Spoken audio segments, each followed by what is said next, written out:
تفتيح.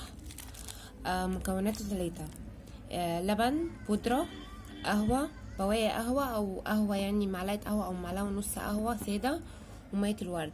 ده للتفتيح لوش واي مكان غامق في الجسم. هناخد معلقة ونص من اللبن، وقهوة، معلقة،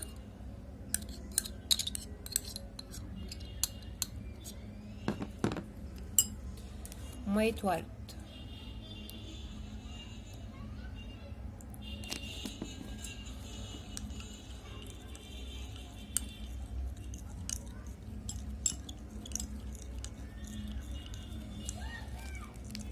لسه خفيف، بنزود اللبن لحد ما يبقى كريمي خالص.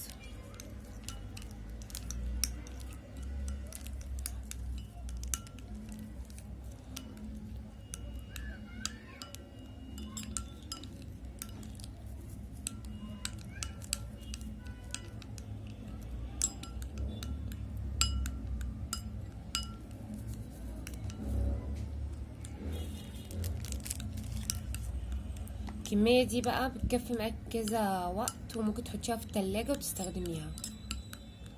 انا عاملة كمية كبيرة تقعد معايا 3 ايام.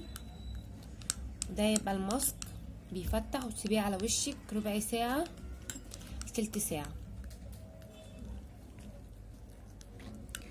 اوريك كده على الايد.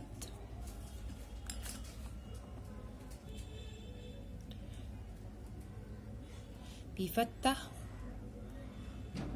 وبينعم. كنت عاملة ماسك قبل كده بمعجون، وكان كذا حد قال لي ايه البشرة الجافة ممكن ما ينفعش دوت، ما فيهوش اي مشكلة.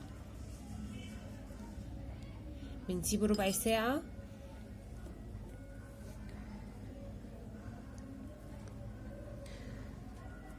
لتلت ساعة بالشكل ده، ونقعد نعمل كده اهو دواير زي مساج. وهو بقى بينشف على البشرة. وبعد ما بنخلص بنحط اي مرطب. واشوفكم في ماسك جديد. باي باي.